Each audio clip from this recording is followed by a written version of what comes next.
My name is Emerly Reid, and I'm an 8th grader at La Villa School of the Arts. I was really nervous because I was like, what's happening? And I saw cameras pointing my direction.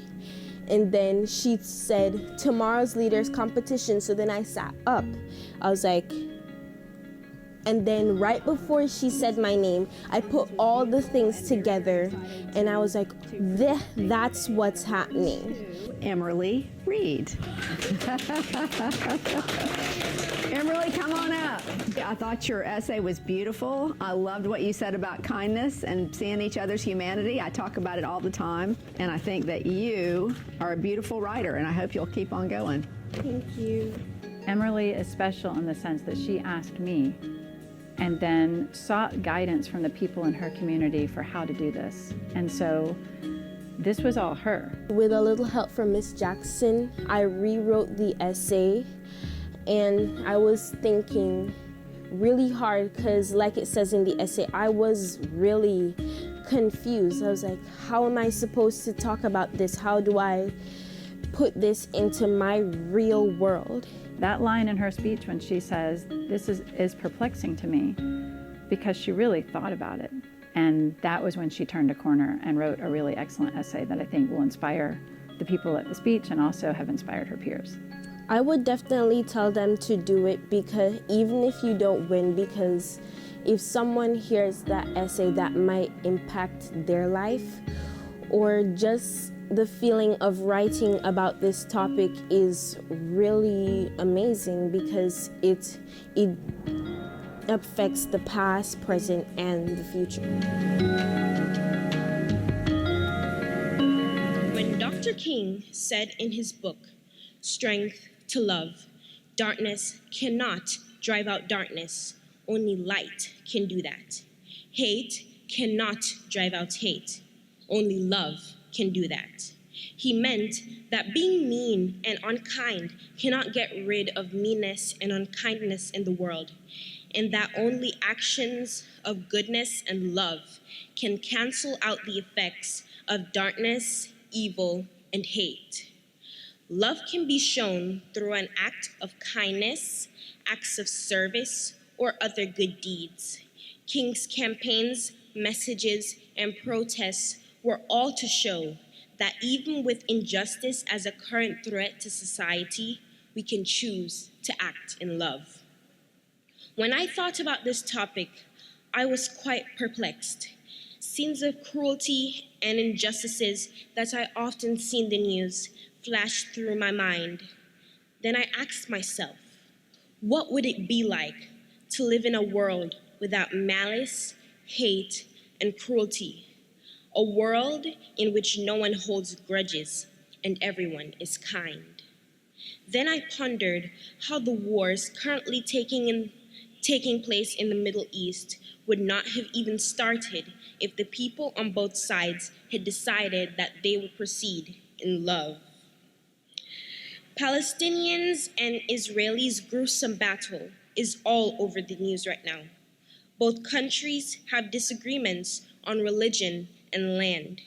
If these groups had only shed a little light on the things they have in common instead of focusing on their differences, then the combat between the two nations could have been prevented. Yes, different groups and settlements don't always agree, but disagreement doesn't have to end in war. We can be kind to others even when we don't agree with them. In the past, we've had many social issues like segregation that tore nations apart. Colored people and those of mixed race were separate from whites from around 1896 to 1964, making 68 years of racial inequality. When I think about this, I find it so hard to understand how color and race could cause all of this. Black, white, Hispanic, or whatever other race, we all have red blood in our veins. We are all humans with feelings, so we should love on one another and care for each other. Every minute that we tear down someone with our mean words or actions, we could be building them up with kindness instead. Each second spent hating is a second wasted.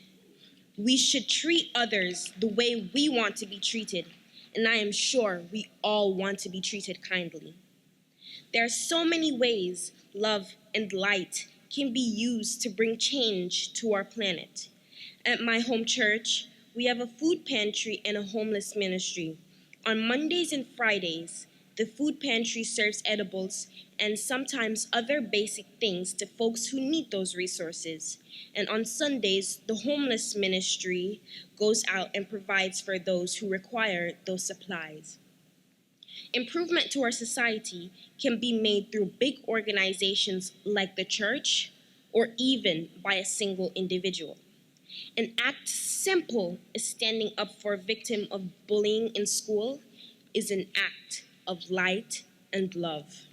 Whatever the case, we can all help to bring about change to this world, which to all of us is home. The song Pass It On by Kurt Kaiser has a line that says, "It only takes a spark to get a fire going." This is true in this instance and can be applied to numerous other areas of your life and mine. Your spark of light can inspire others to follow and stand up for what's right alongside you. There's yet another song that comes to my mind. Carry Your Candle by Kathy Tricoli. The song says, "Carry your candle, run to the darkness, seek out the hopeless, confused and torn. Take your candle and go light your world."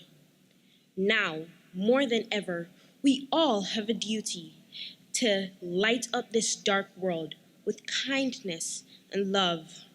We're living in a torn world, and we need to stand together and be united. If we could love, share, and care for each other, this world would be a better place. Yes, darkness cannot drive out darkness. Only light can do that. And hate cannot drive out hate. Only love can do that.